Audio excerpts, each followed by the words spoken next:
Don't forget to click subscribe if you want more video content. Adventures of a Russian Soldier.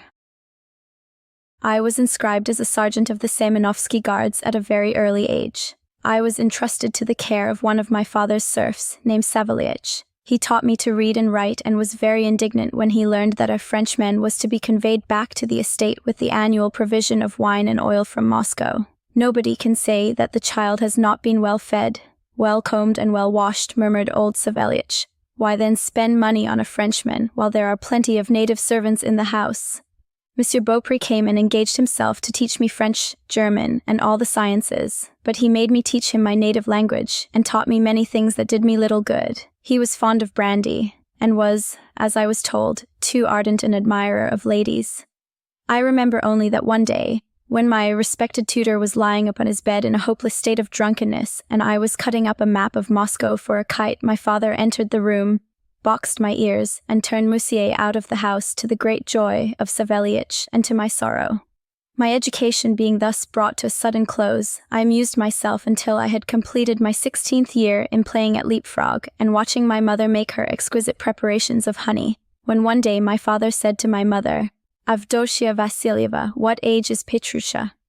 "He has just entered his 17th year. Petrusha was born the same year that Nastasya Gerasimova lost her eye and—" Well, my father replied, "He starts for his regiment tomorrow."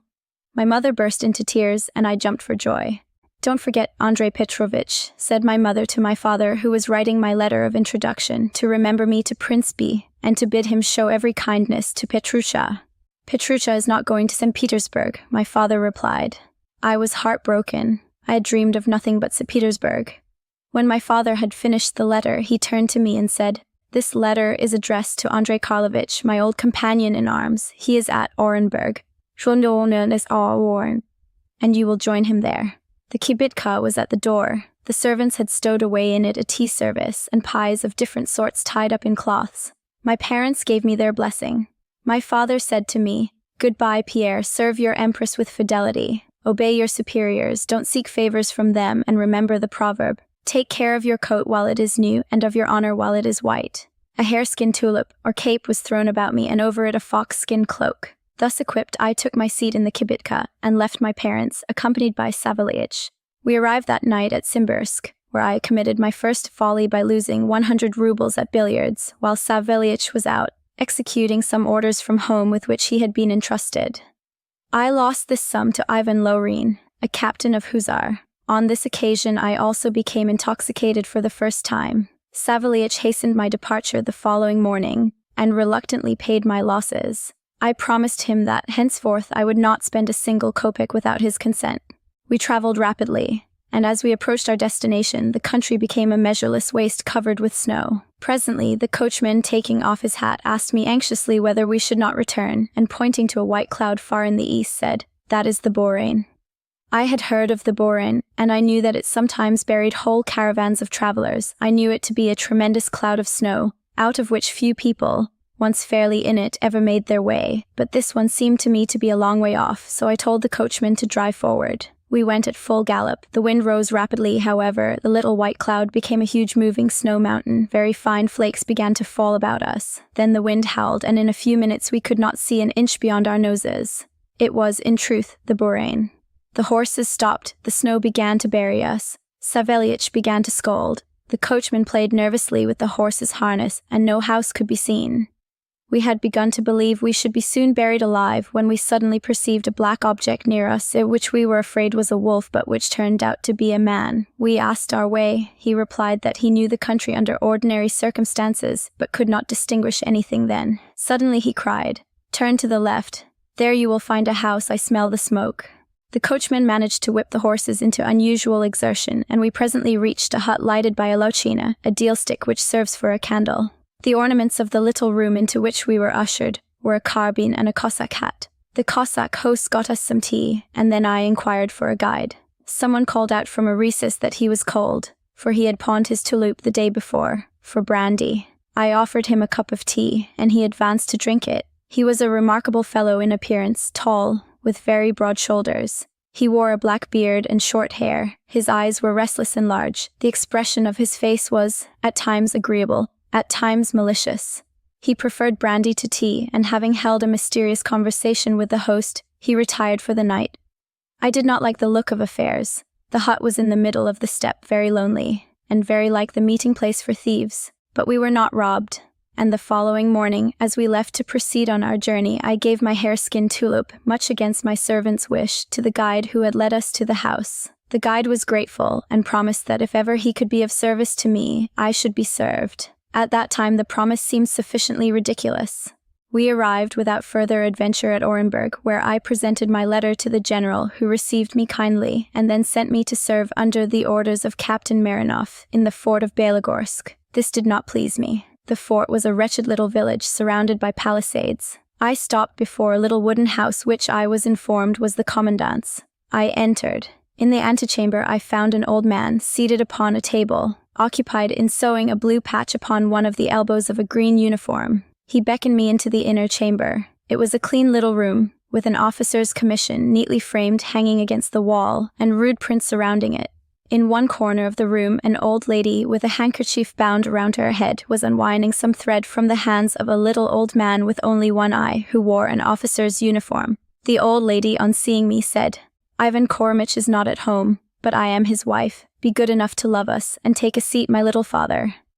I obeyed, and the old lady sent for her subaltern, the urednik. While the servant was gone, the lady and the officer both questioned me and judged that it was for some offense that I was sent to Belogorsk. The lady informed me that Shvabrin, an officer at Belogorsk, had been sent thither for dueling. The urednik appeared and was a fine specimen of a Cossack officer. "Quarter Pyotr Andreich," said the old lady. "Upon Simeon Korov, the fellow let his horse break into my garden. These, my quarters, looked out upon the dreary steppe. The next morning, a little fellow with a remarkably vivacious appearance came to see me. I found that he was Shvabrin, the duelist. His lively conversation amused me, and we went together that day to the commandant's house to dinner. As we approached it, I saw about 20 little old invalids, wearing long tails and three-cornered hats, ranged in order of battle. The commandant, a tall, hale old man, dressed in a cotton nightcap and a morning gown, was reviewing this terrible force. He spoke some civil words to me, and we left him to complete his military duties. When we arrived at his house, we found the old one-eyed man and Palashka laying the cloth. Presently, the captain's daughter, Marie, made her appearance. Shvabrin had described her to me as a very foolish person. She was about 16 years of age, had a fine, fresh color, and was very bashful.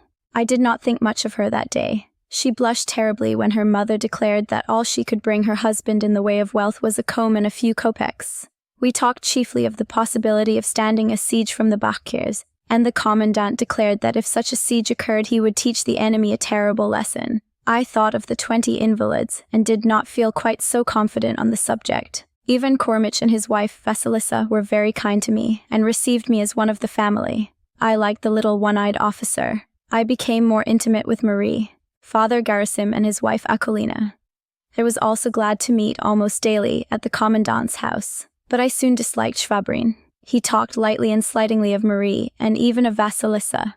One day, however, I read to him some amorous verses I had written. He saw at once, and truly, that they were addressed to Marie. He ridiculed them mercilessly, and told me that if I wished to win the love of Marie, I had only to give her a pair of earrings. I flew into a passion, and asked him how he dared to take away the character of the commandant's daughter. He replied impertinently that he spoke of her from personal experience. I told him to his teeth that he lied. He demanded satisfaction. I went to the one-eyed officer, whom I found threading mushrooms for Vasilisa, to ask him to act as second, but he declined. In the evening, I was at the commandant's house, and thinking that night that it might be my last, as my duel with Shvabrin was to be early on the morrow, Marie appeared dearer to me than ever. Shvabrin came and behaved so insolently that I could hardly wait until the morrow. I was to my time the next morning, behind a haystack. Shvabrin was also punctual. We had just stripped our coats off when the one-eyed officer appeared with 5 invalids and marched us off in custody. Vasilisa ordered us to give up our swords and told Palashka to take them up into the loft. For in truth, Vasilisa was the commandant of Belogorsk.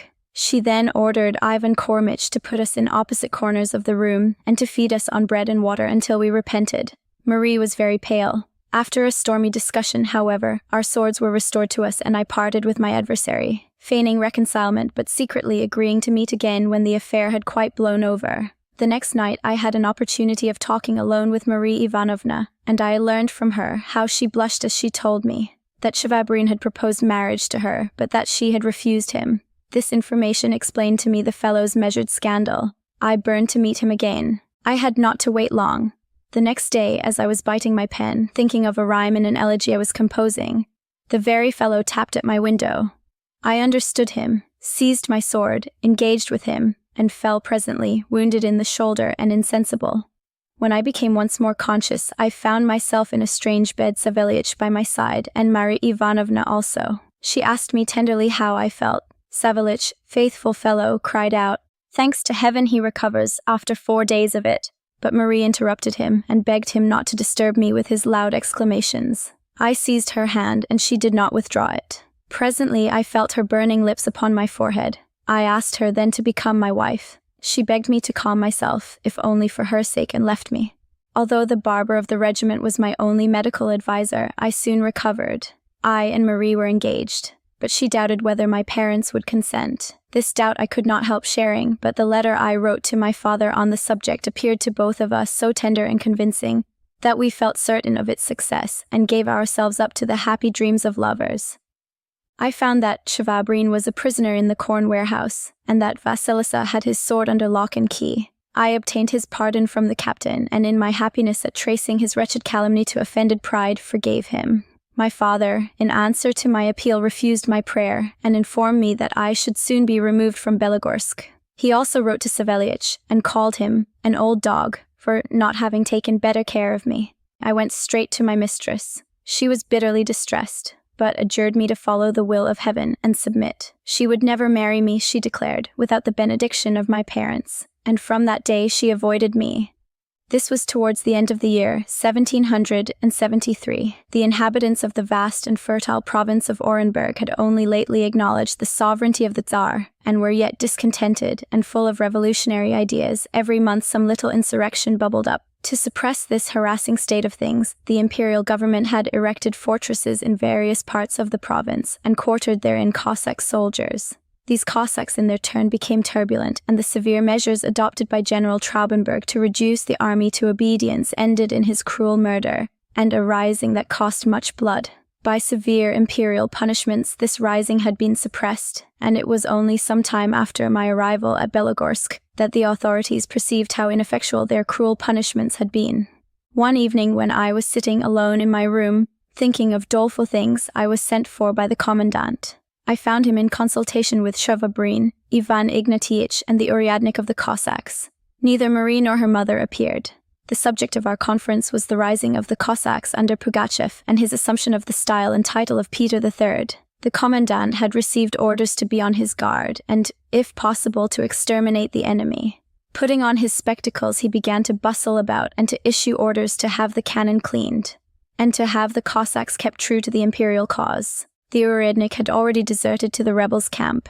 A Bashkir had been taken prisoner with seditious papers upon his person. This prisoner had been bound and secured in the commandant's loft, and it was resolved that he should be conducted before us and be subjected to the torture, in order to extract from him a description of his leader's strength. The commandant had scarcely ordered the Bashkir into his presence when Vasilisa rushed into the chamber and cried out that the rebels had taken the fortress of Nizhny Ozan, had hanged all the officers, and were now marching upon Belogorsk. I thought of Marie and trembled, but my energy increased with the occasion, and I at once advised the commandant to send the ladies to Orenburg. But Vasilisa would not hear of this. She declared that she would live and die with her husband, but that she thought Marie should be sent away, and that evening, the last Marie might possibly spend at Belogorsk. The supper table was surrounded by gloomy faces, and no face, I think, was gloomier than mine. We parted early, but I contrived to forget my sword, that I might have an excuse for returning to bid Marie goodbye alone. When I returned, I clasped her in my arms. She sobbed bitterly, and thus we parted. I went home, and without undressing myself, lay down to sleep. I was aroused by the entrance of the corporal, who came to announce to me that the Cossack soldiers had all deserted the fortress, and that bands of strange men surrounded us. I thought, with horror, that Marie's retreat was cut off. Having given some necessary orders to the bearer of this unwelcome news, I hurried off to the commandant's house as the day was dawning. On the way, I was met by Ivan Ignatievich, who told me that the commandant was already upon the ramparts, and that it was too late for the commandant's daughter to be safely conveyed to Orenburg. Terribly agitated, I followed the one-eyed officer to that little eminence which was the only. The captain was arranging his soldiers in order of battle. In the dreary distance of the steppe, I could plainly see the Cossacks and the Bashkirs. The commandant ordered Ivan Ignatievich to point the cannon upon the enemy, and the soldiers all vowed that they would fight to the death. Presently, as the enemy began to advance in a compact mass, Vasilisa, accompanied by Marie, who would not leave her mother, appeared, to know how affairs stood. Marie's pale face was turned upon me, and I burned to prove to her that I had a brave spirit worthy of her love. In the midst of the advancing enemy, Pugachev, the renowned rebel leader, could be distinguished, mounted upon a white horse. In a few minutes 4 horsemen advanced from the main body and rode close up to the ramparts. They were 4 traitors from the fortress. They called upon us not to resist. The captain replied by a volley which killed one of the 4, and the rest rode back to join the advancing army. The balls now began to whistle about us, and at this moment the commandant ordered Vasilisa and Marie to withdraw. The old man blessed his child, embraced his wife, and bade her put a sarafan upon Marie lest she should require it, the sarafan being the rich robe in which the dead are buried. The pale girl came back to make to me the sign of a last farewell, and then went away with her mother. The fall of the fortress was soon accomplished. Our soldiers would not fight, though they had very much affected me when they swore to do it, but threw down their arms after the first assault. We were taken prisoners and dragged by the triumphant rebels through the streets to an open place where Pugachev was seated surrounded by his officers. He was handsomely dressed, and, as I caught a glimpse of his face through the crowd, I thought it was one I had seen before. Pugachev ordered the commandant to swear fidelity to him as his lawful Tsar. Ivan Kurmich replied with a defiance. Pugachev fluttered a white handkerchief in the air, and in a few moments our poor commandant was swinging from a gibbet. Ivan Ignatievich shared his commander's fate. And then my turn came. I was ready to follow my brave brother officers when Tvabrini, who had found time to cut his hair short and provide himself with a Cossack kaftan to desert to the enemy, whispered something in the chief's ear. Pugachev, without looking at me, said, "Hang him at once." The rope was round my neck, and my thoughts were with heaven when I was suddenly released. I found that Savelich had thrown himself at the chief's feet and told him that a large sum would be paid for my ransom. I was put aside and remained a horrified spectator of the scenes which ensued. A Cossack killed Vasilisa with his sword at the foot of her husband's gibbet, and then Pugachev went to Father Garasim's to dinner. I rushed to the commandant's house to find Marie. Their every room had been ransacked. Presently, however, I found Palashka, and she told me that the commandant's daughter was at Father Garasim's house. Wild with terror, I rushed thither, for it was to be the scene of Cossack revels. I asked for the father's wife, and she told me that she had passed Marie off as her niece. The poor girl was safe. I returned home hastily, passing groups of rebels engaged in the work of pillage. Savelich asked me whether I did not remember Pugachev. I did not. He was surprised, and reminded me of the drunken fellow to whom I had given my touloup on my way to Orenburg. He was right. That drunken wanderer was now the successful rebel chief, and I understood the mercy that had been extended to me. But I was much troubled. I could not make up my mind to leave Marie, yet I knew that my duty to my country forbade me to remain in the midst of a rebel camp. While I was thinking deeply of these opposite calls upon my conduct, a Cossack arrived to take me once more before his chief, at the commandant's house, where I found Pugachev seated at a table covered with bottles and surrounded by 8 or 10 Cossack officers. The wine had already excited them. Shevabrin and the rebel Oryadnik, who had deserted with the Cossacks from the fort, were of the party. Pugachev welcomed me heartily and bade his officers make place for me at the banqueting table. I sat down in silence. Here, on the previous night, I had taken leave of Marie. All were on good terms and quite free with their chief. A march upon Orenburg having been arranged, the officers retired. I was about to follow them when Pugachev bade me remain. When we were alone, he burst into a fit of laughter, telling me he had spared me because of my kindness to him when he was hiding from his enemies, and that now, if I would serve him, he would heap favors upon me. He asked me to tell him frankly whether or not I believed him to be the Tsar. I was firm and told him that he was too clever to believe me even if I were capable of telling him a lie to serve my purpose. He promised to make me field marshal if I would remain with him. I replied that I had sworn to serve the Empress and that, if he wished to do me a favor, he would provide me with an escort to Orenburg. I told him that my life was in his hands, but that I would neither serve him nor promise not to bear arms against him. He behaved well and said I should be free. Next morning, I found Pugachev surrounded by his officers, throwing money to the crowd. He beckoned me to approach. told me to leave instantly for Orenburg, and to tell the garrison to expect him in a week. If they threw open the gates to him, they would be well treated. If they resisted, they must expect terrible consequences. He then turned to the crowd and, to my horror, presented Schwabrin to them as their future governor. Schwabrin, Marie's traducer. When Pugachev had left the square, I hastened to Father Garasim's house to learn that Marie was in a fever and quite delirious. I rushed to her room. How changed she was! She did not know me. How could I leave the poor orphan at Belogorsk while Schwabrin remained governor? Suddenly, however, I thought that I might make all haste to Orenburg and return with a strong force, drive the rebels away and claim my bride. I seized the poor girl's burning hand, kissed it, took leave of her good protectors, and was soon on my way, determined not to lose a moment. As we approached Orenburg, we saw the state prisoners with their shaven heads and disfigured faces hard at work upon the fortifications. I was conducted direct to the general, who was lopping the fruit trees in the garden. I related to him the misfortunes of Belogorsk and pressed for help. He replied that there would be a council of war in the evening, and that he would be happy to see me at it. I was there punctually. A cup of tea was given to each guest, after which the general called upon all present to deliberate upon the state of affairs. The question was, should the imperial troops act on the offensive or defensive? He declared that he should require an opinion from each individual, and, as usual, he should begin by asking the opinion of the junior officers. He then turned to me. I stated that the rebels were not in a condition to resist a disciplined army, and therefore urged the propriety of acting vigorously on the offensive. Hereupon a little civil functionary, who was taking his third cup of tea with the help of an admixture of rum, suggested that operations should be confined to an offer of 70 or 100 rubles for the head of Pugachev. Every voice was for defensive measures, and when all present had delivered their opinions, the general, tapping the ashes out of his pipe, declared that he was of the same opinion as the ensign. I looked proudly about me, but the conclusion of the general's speech turned the triumph to the side of my opponents, for this gallant old soldier declared that he could not assume the responsibility of acting against the decision of the majority. Therefore, preparations must be made for a siege, and we must depend upon the fire of the artillery and the force of vigorous sorties. I returned to my quarters in a state of wretched despondency. Poor Marie.